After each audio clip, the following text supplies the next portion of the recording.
Hôpital numérique des patients connectés, je vous rappelle donc que nous en parlons avec Sylvain François, DSI du Centre hospitalier de Versailles. Nous en parlons également avec Olivier Bousquet, DSI du groupe hospitalier de Paris-Saint-Joseph. Et nous en parlons avec Philippe Boulogne, DSI de l'hôpital Foch. Alors messieurs, je vous propose de faire un petit tour de table pour commencer. On va commencer avec vous Olivier. La transformation numérique de l'hôpital, vous l'avez abordée comment et surtout vous l'abordez depuis combien de temps ? C'est un sujet qui est abordé depuis très longtemps dans les hôpitaux, mais qui a pris une accélération relativement forte ces dernières années. Pour ce qui est du groupe hospitalier Paris-Saint-Joseph, en 2011, sur toute la partie circuit du médicament, et depuis 2014, on s'est lancé dans un projet très vaste et très ambitieux de zéro papier, dont l'objectif est vraiment de numériser l'intégralité du dossier patient dans toutes ses facettes. Donc on a commencé par connecter le médicament et aujourd'hui on essaie de connecter le patient, si je résume. Le patient, les médecins, les soignants, tout le personnel et de supprimer tout le papier dans l'hôpital, oui en effet. Philippe, c'est un enjeu auquel vous faites face depuis combien de temps ? Sur l'hôpital Foch depuis peu de temps, puisque j'ai pris mes fonctions en avril 2016. J'effectue ce métier depuis une vingtaine d'années, donc ça fait assez longtemps que je suis confronté à ce type de situation. Donc sur l'hôpital Foch, nous avons une couverture fonctionnelle qui est relativement satisfaisante, avec les fonctions de base de l'informatique hospitalière, fonctions administratives, fonctions soins, prescriptions, résultats, etc. Avec des outils qui sont relativement obsolètes aujourd'hui, donc on va essayer de renouveler dans un avenir proche. Nous ne sommes pas encore au stade où le patient est connecté, mais nous y travaillons ardemment.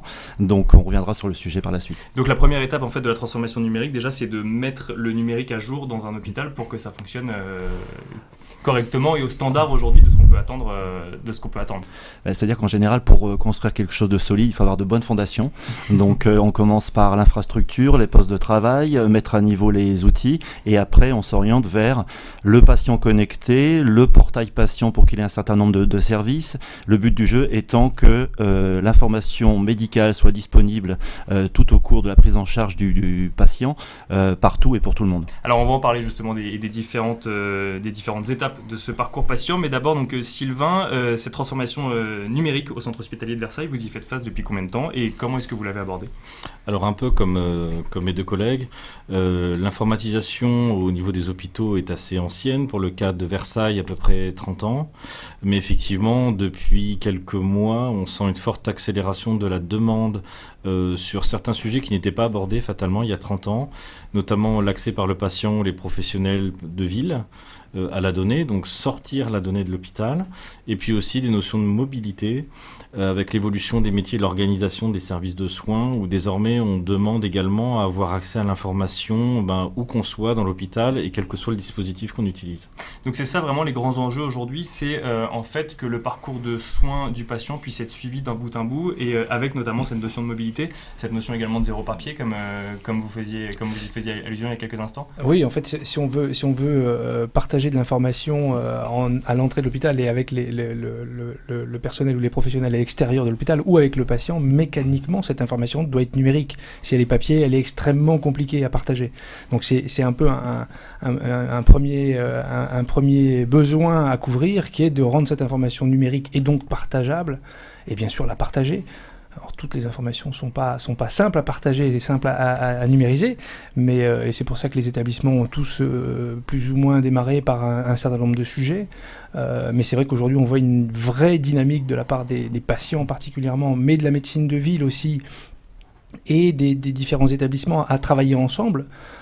On est de moins en moins dans un environnement où l'hôpital est une entité autonome et qui travaille en autarcie. On est de plus en plus... Ça devient un réseau, en fait, si je comprends bien. On est un maillon de la chaîne. En tout cas, d'en créer un. Voilà. Mais alors, vous parlez de partager cette information. Donc, en fait, dans cette information, on parle de données, tout simplement de la donnée patient, qu'il soit malade, non malade, quels sont les symptômes, quels sont les médicaments. Avant de parler de la donnée en tant que telle, cette information, en fait, on la partage avec qui ? On la partage entre médecins, on la partage avec le patient, on la partage entre hôpitaux, on la partage avec l'État, on la partage avec tous ces gens-là, mais selon des degrés différents. C'est un petit peu ça. C'est un petit peu ça. C'est que plus les jours avancent et plus le nombre d'interlocuteurs potentiels augmente. Effectivement, au départ, on était dans des relations médecin à médecin. mais il est vrai que désormais le patient souhaite être acteur dans l'utilisation des données qu'il concerne. On a aussi le personnel soignant qui demande de plus en plus aussi à accéder à de la donnée patient. Et puis, comme on le disait aussi, l'État, dans des cas d'anonymisation bien sûr des données, mais on parle de big data par exemple, pour réaliser des études épidémiologiques par exemple, ou des études statistiques pour aider de manière prédictive à la prise en charge des patients. On regarde l'épisode de grippe par exemple que l'on vit en ce moment, on voit bien qu'une étude épidémiologique, une étude statistique pourrait nous aider encore plus finement à prédire. À endiguer ou à prédire en tout cas où est-ce voilà. que vont être les prochains foyers. Tout à fait. Donc là pour le coup on sort de l'hôpital. Philippe. Je vais compléter les propos de mon collègue. Je pense qu'on peut parler de parcours numérique de l'usager, où le patient souhaite maintenant pouvoir être en contact très rapidement avec l'hôpital, ne serait-ce que pour la prise de rendez-vous ou pour déposer un certain nombre de documents administratifs directement en ligne. Et en même temps, au sortir de l'hôpital, il veut disposer de ses comptes rendus de résultats laboratoires, de son compte rendu d'hospitalisation, de son compte rendu opératoire, etc. Donc il faut qu'on arrive à mettre en œuvre ces services numériques pour le patient. De la même manière, les médecins traitants sont demandeurs des informations qui concernent le patient sur son statut, sur son suivi, est-ce qu'il a été hospitalisé, et comment j'obtiens le compte rendu en ligne. J'ai rencontré un certain nombre de médecins généralistes qui reçoivent par jour 10, 20, 30 fax qu'ils ont du mal à scanner, à classer, etc. Donc on est encore loin du numérique pour la fluidification des relations entre l'hôpital et la ville. Et donc, du fait du coup de l'outil qui est utilisé, qui n'est pas encore un ordinateur avec une connexion internet, si je comprends bien. Enfin, qui l'est pour beaucoup, mais qui fait que d'autres outils sont encore utilisés. C'est-à-dire que là, on aborde un champ qui concerne la sécurité et la confidentialité des données. Donc, pour pouvoir diffuser par messagerie un certain nombre de données médicales, il faut que cette messagerie soit sécurisée. Donc, le ministère a défini un certain nombre de normes. Il y a la messagerie MS Santé, il y a la messagerie ApiCrypt. Donc, les médecins libéraux n'adhèrent pas encore complètement à ce processus. C'est en cours. Donc il faut en fait partager la donnée. On discutait un petit peu avant cette émission et on parlait de parcours de soins multi-établissements, donc avec une donnée qui devrait se balader. Et pour autant, il est difficile justement de l'échanger, si je comprends bien, parce que j'imagine qu'on la met pas sur le cloud comme ça pour que tout le monde puisse y avoir accès. C'est quelque chose de très sécurisé. C'est ça, et qui est aussi assujetti à des éléments réglementaires, fort heureusement d'ailleurs. Donc les établissements de santé de toute manière ont bien conscience de la criticité des données qu'ils utilisent, mais la réglementation telle que l'hébergement de données de santé, telle que la sécurisation dans les transmissions, comme le disait Philippe, par la messagerie sécurisée de santé, viennent, je dirais, un peu complexifier les échanges, parce que ça demande quelques mises en œuvre préalables entre les établissements ou entre l'établissement et des professionnels de ville, par exemple. Et comme disait Philippe, autant entre établissements de santé, on a une certaine maturité sur le sujet, autant pour un professionnel de ville, voire un patient aussi, même s'il comprend bien l'intérêt de la sécurité autour de ces données, parfois il n'a pas l'infrastructure, on va dire, nécessaire et le savoir-faire pour le réaliser. Donc il y a une conduite du changement et aussi un accompagnement pour mettre en place certains outils et donc aussi avoir des choix d'outils assez simples à mettre en œuvre pour le déployer assez facilement. Parce que l'hébergement de données de santé, Olivier, c'est un métier particulier ou c'est une certification particulière ? C'est un agrément qui est donné par la ZIP Santé, donc qui est une agence nationale qui travaille autour de la santé, autour de l'informatique hospitalière et de santé de manière générale, et qui nécessite un certain nombre de prérequis. Alors c'est un agrément officiel avec un dossier relativement lourd à mettre en œuvre qui nécessite par exemple la présence d'un médecin dans l'équipe qui gère la partie infrastructure, bien sûr des redondances de données, etc. Mais typiquement, c'est ce qu'on se dit en général entre DSI d'hôpitaux. On aimerait bien pouvoir être hébergeur de données de santé parce que du voisin. Parce que n'est pas hébergeur non, ou du moins des siennes, mais pas forcément aucun de nous est hébergeur de données de santé. On héberge nos propres données, ça on en a le droit de principe. Mais si je voulais héberger les données de santé de Philippe, par exemple, ne serait-ce que pour avoir un espace de sauvegarde, de backup de ces données, il faudrait que j'ai cet agrément. Alors cet agrément-là, aujourd'hui, c'est un dossier, une complexité que je ne peux pas me payer au vu de la lourdeur du process. Mais il existe, j'imagine, des prestataires qui, eux, peuvent le faire pour l'ensemble des hôpitaux. Il existe des prestataires, tout à fait, qui le font, mais c'est pas parce que ces prestataires sont agréés hébergeurs de données de santé que si tous les hôpitaux se mettaient à mettre leurs données dans cette espace d'hébergement, c'est pas pour autant que toutes les données seraient partageables. C'est-à-dire qu'elles seraient hébergées, oui, mais pas pour autant mises à disposition de tous les établissements. D'accord, donc chacun en fait aurait son coffre-fort à la banque, mais Exact. on pourrait pas faire communiquer en fait les coffres-forts. Pas plus que ce qu'on sait faire aujourd'hui par des mécanismes d'échange de données par messagerie sécurisée, par échange de flux normés sécurisés également. Mais alors comment est-ce qu'on fait quand on veut justement faire en sorte que des hôpitaux se rapprochent pour plus d'efficacité ou pour créer des centres hospitaliers plus grands ou pour décision politique comme on a pu le voir il n'y a pas si longtemps, si justement il est aussi difficile de faire converger des données de plusieurs hôpitaux, Sylvain? Alors, bon, on est fort heureusement aidé, comme le disait Olivier, par des normes qui viennent nous aider sur les transmissions. Comme je le disais aussi, il y a une certaine maturité entre les établissements de santé qui nous amène à utiliser souvent les mêmes procédés d'échange. Donc ça nous aide pas mal. Pour autant, pour reprendre ce que vous indiquiez autour du réglementaire et des fameux groupements hospitaliers territoires qui imposent des regroupements entre les établissements publics de santé, effectivement, là, on est en train de monter dans chacun de ces groupements des groupes de travail afin d'établir des schémas directeurs communs qui nous amènent à avoir des outils communs et notamment des outils collaboratifs et des outils d'échange pour faciliter cet échange de données, cette transmission, ce partage de données. Donc c'est la norme en fait qui va justifier que la donnée en fait est plus sécurisée parce qu'elle est restée en fait au sein de cette norme et qu'elle répond à un certain nombre de critères. D'un certain côté, oui, et en plus, elle nous facilite le travail, c'est-à-dire qu'on peut tous s'appuyer sur un même standard. C'est surtout ça, c'est un outil plutôt de facilitation, la norme. Pour autant, la norme ne sécurise pas. Pour autant, il faut quand même mettre en œuvre des procédés techniques et des dispositifs techniques de sécurisation. Mais au moins, elle nous aide à parler le même langage, je dirais, en termes de transmission des données.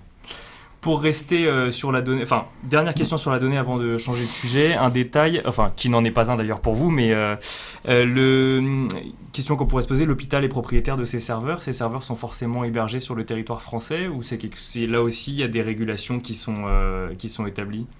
Il y a une réglementation qui impose que les données de santé soient stockées sur des serveurs basés en France. D'accord. Donc les data centers des prestataires agréés hébergeurs de données de santé sont situés en France. Donc le cloud pour l'hôpital, c'est pas quelque chose envisageable aujourd'hui?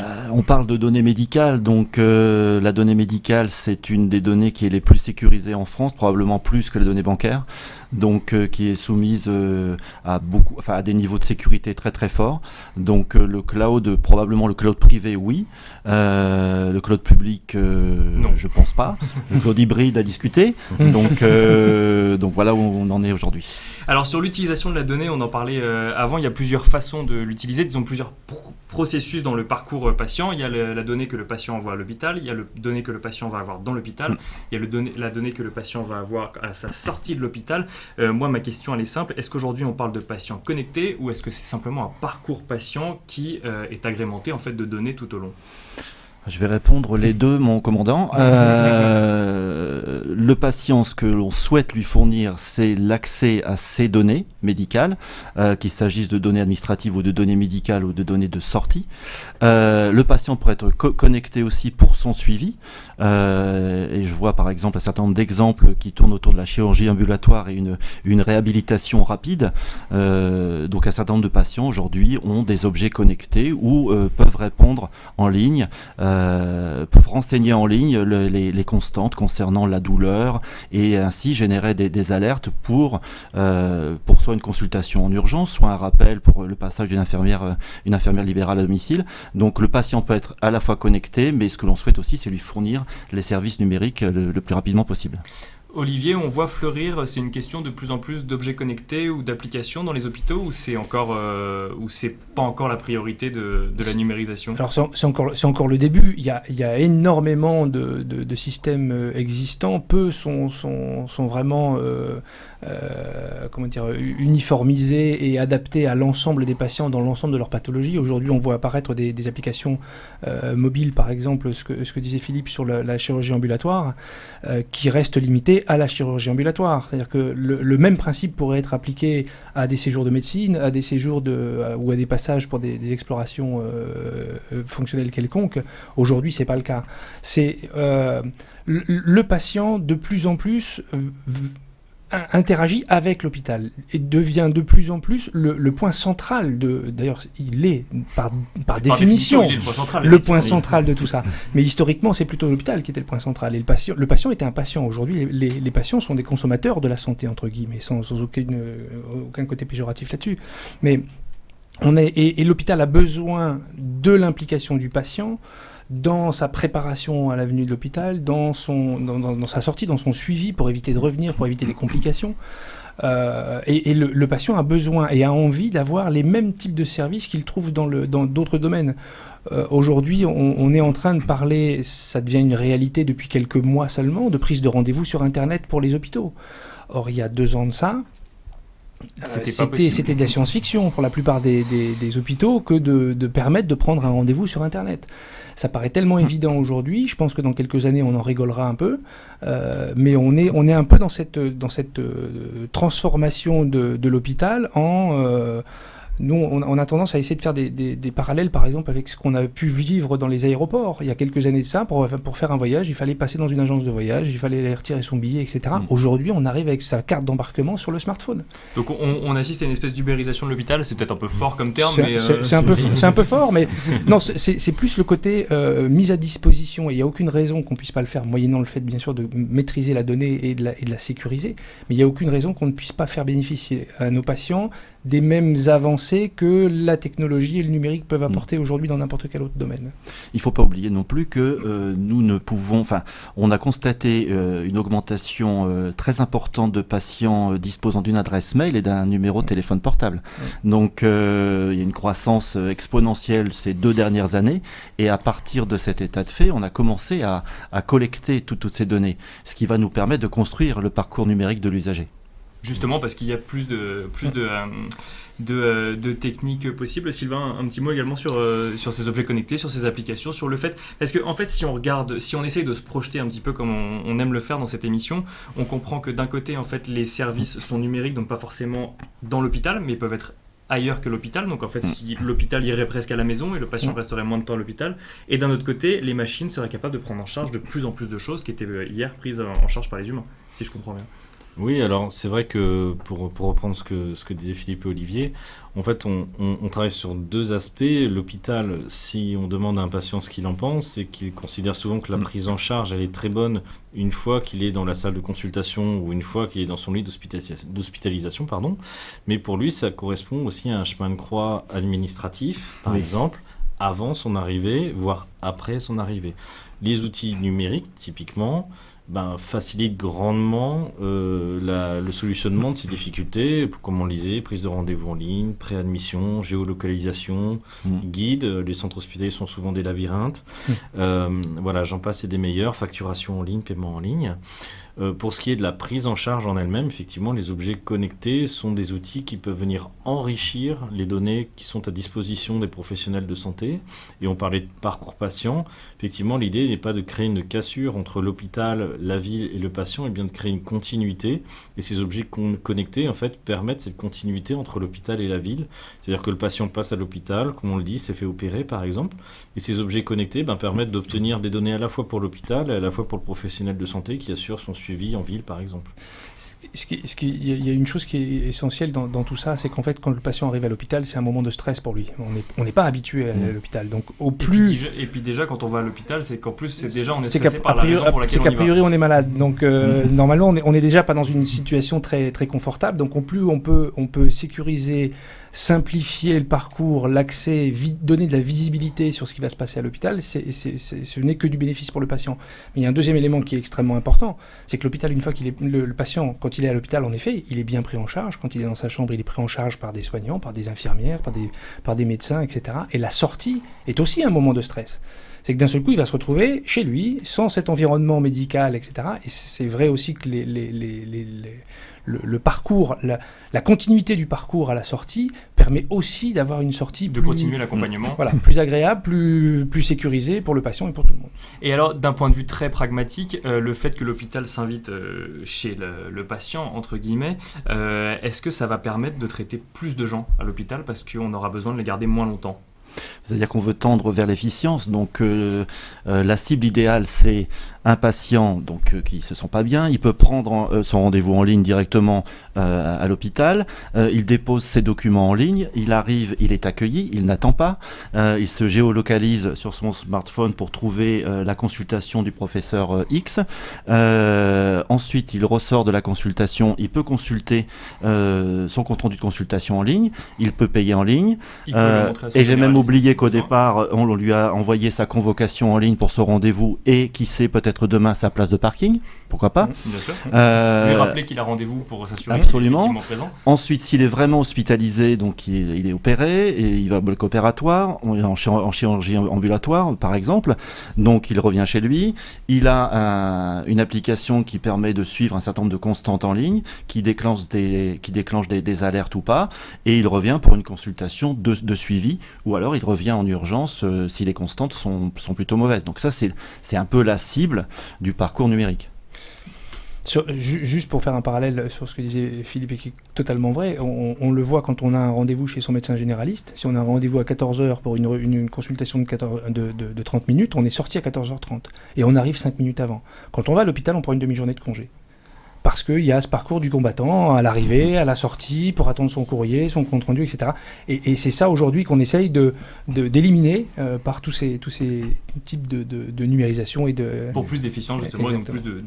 donc plus d'efficience, donc plus de temps médical disponible. Plus de temps médical disponible et moins de temps patient utilisé, du coup, tout à fait. pour se soigner. Une question un peu provocatrice, entre guillemets, est-ce qu'on peut tout numériser dans un hôpital ? On a parlé du patient, on a parlé du papier. Est-ce que vous avez d'autres chantiers sur lesquels le numérique a un coup à jouer, ou est-ce qu'il y a des choses qui ne pourront pas être numérisées dans un hôpital ? Alors, il y a des éléments qu'on travaille en parallèle qui n'ont indirectement, on va dire, en tout cas pas grand-chose à voir avec le patient, c'est la numérisation de l'ensemble de la chaîne administrative. C'est une obligation réglementaire pour les établissements de santé. Le projet s'appelle Chorus, c'est un projet national qui nous demande, pour la chaîne des commandes jusqu'à la facturation, d'avoir du zéro papier. Donc on voit que ce zéro papier auquel les établissements tendent, comme le disait Olivier tout à l'heure, en termes d'objectifs, il est aussi sur la partie administrative et c'est même une contrainte réglementaire. Alors pourquoi j'utilise le terme contrainte ? C'est que ça nécessite des changements d'organisation dans les services administratifs. Qui doivent être conséquents, oui, j'imagine. Qui doivent être conséquents, mais qui apportent une certaine valeur ajoutée au final, bien entendu, dans le traitement de l'ensemble des éléments administratifs. Donc il y a effectivement d'autres créneaux que ceux que l'on a cités, et je dirais que tout se prête, entre guillemets, au zéro papier, mais comme on le disait tout à l'heure, ça ne se traite pas de la même manière pour autant, et tout ne se partage pas pour autant, tout ne s'échange pas. Voilà, il y a plutôt ce type de disparité. Même sur le côté administratif, on reste avec évidemment cette contrainte, oui, effectivement, contrainte de sécurité et attention, ce sont des données sensibles qu'il faut protéger. Bien entendu, pas pour les mêmes raisons, mais effectivement sont liées à des contraintes sécuritaires, oui. Olivier, est-ce qu'on peut tout numériser dans un hôpital ? Question. Nous, alors à Saint-Joseph, on est conscient, on est persuadé de ça, et aujourd'hui on se concentre particulièrement sur la production de soins, donc sur tout ce qui tourne autour du dossier du patient. Et quand on parle de numérisation, globalement, aujourd'hui, nous on se dit que toute l'information qui est sur un bout de papier est mécaniquement peu partageable, peu partagé, peu disponible. Or, le soin se fait à partir de la donnée. Il n'y a aucun soignant, aucun hôpital, aucun médecin qui ne peut soigner sans information. On a besoin des résultats de labo, on a besoin de l'image du scanner, on a besoin du résultat de CG, on a besoin de toutes les données connues dans le passé du patient ou dans tous les examens qu'on a pu faire. Et donc ces données-là, il faut, pour améliorer la qualité et la sécurité des soins des patients, qu'elles soient accessibles à tous les professionnels, en temps réel, partout. Ça ne peut pas passer par le papier, ça. Donc je ne sais pas si on peut tout numériser, mais nous numérisons un maximum pour partager Il y a deux sujets particulièrement. Il y a le sujet de numériser le papier existant, et ça c'est un vrai sujet, de numériser l'histoire qu'on a. On a tous des kilomètres linéaires d'archives papier, et donc dans laquelle il y a pas mal d'informations. Donc il y a la numérisation de l'existant papier, et surtout l'intérêt c'est d'avoir les données nativement numériques. Et ça reste encore quelque chose de relativement complexe. Il n'y a rien d'impossible. Mais c'est très complexe à mettre en œuvre. Il y a un accompagnement à faire vis-à-vis des forces vives de l'hôpital, c'est-à-dire les médecins, tout le personnel hospitalier qui justement lui doit changer un petit peu ses habitudes pour aller vers le numérique. Je pense que au-delà des outils techniques, c'est une vraie conduite du changement et une organisation à mettre en œuvre. Maintenant, il y a aussi des textes qui nous obligent de respecter les modalités d'archivage, puisqu'il y a des textes qui sont sortis sur l'archive à valeur probante qu'on doit respecter et qui impliquent aussi un certain investissement sur des technologies un peu complexes. Donc ces textes sont sortis il n'y a pas très très longtemps. Je ne sais pas si Olivier a travaillé sur à l'archivage numérique. À Foch, on n'en est pas là encore. Donc, c'est un processus qui est en route. Concrètement, c'est vrai que les données, le dossier du patient, qu'il soit au support papier ou numérique, peu importe, doit être conservé dans son intégralité pendant au minimum 20 ans, quand c'est pas 30 ans, voire plus en fonction des pathologies. Or, aujourd'hui, personne ne sait réellement ce que seront nos systèmes d'information dans 20 ans ou dans 30 ans. On doit aussi garantir la non-altération du dossier, à la fois dans son contenu, dans son intégrité.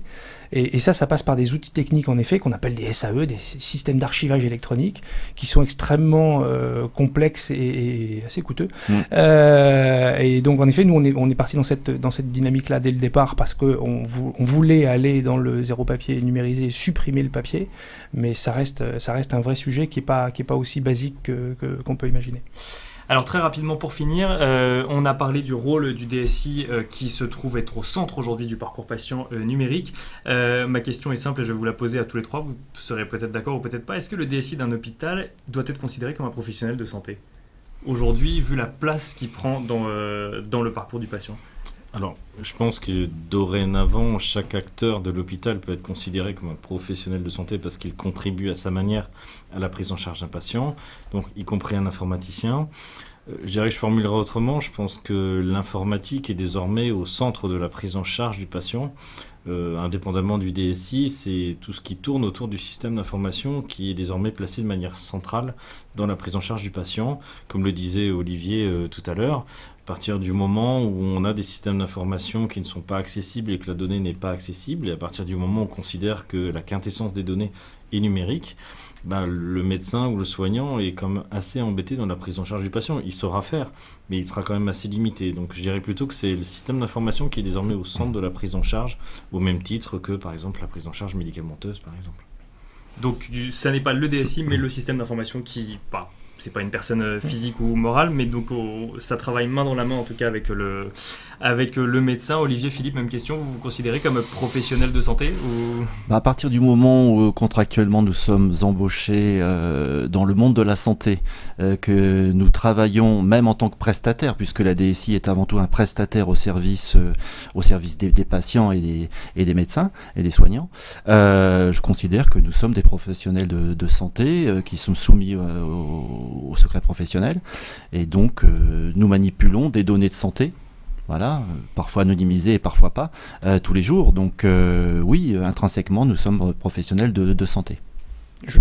Moi, je pense tout à fait de la même manière. Il n'y a aucun débat. On est évidemment des professionnels de santé et je pense qu'on ne pourrait même pas dire que on s'éloigne de ça parce qu'en effet, on accède à de la donnée, parce que notre activité et l'activité de l'ensemble de l'équipe et du système d'information ne contribue même plus à la prise en charge de la santé. C'est quasiment la prise en charge de la santé. Aujourd'hui, si vous enlevez n'importe quel système dans un hôpital, à partir du moment où il est inaccessible, on ne peut plus soigner les patients. Donc on est évidemment des professionnels de santé comme tout employé en contact de près ou de loin avec les patients ou avec les données des patients. Aujourd'hui, je pense qu'on est devenu un peu des incontournables, ce qui est bien d'un côté, mais ce qui met une certaine pression. Merci beaucoup Philippe Boulogne, Olivier Bousquet et Sylvain François de nous avoir accordé cette demi-heure pour nous parler donc de la numérisation de l'hôpital et des enjeux qui en découlent. Merci à tous pour nous avoir suivis, pour avoir suivi Virage Digital en direct. Je vous invite à retrouver le replay dès demain sur viragedigital.fr, mais également sur les sites de nos partenaires, à savoir IT4Business, ZDNet, PC Expert et Silicon. Je vous donne rendez-vous la semaine prochaine donc pour une émission cette fois-ci sur le thème de la numérisation de Total avec Frédéric Jiménez. Merci, à la semaine prochaine.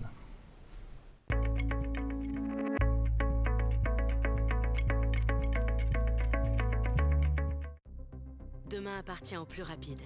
Pour vous aider à aller toujours plus vite, nous avons créé une nouvelle entreprise totalement dédiée à l'avenir de votre secteur. Où les hommes, la technologie et les idées font avancer le monde ensemble. Accélérer l'innovation, accélérer le changement, accélérer l'avenir. Hewlett Packard Enterprise.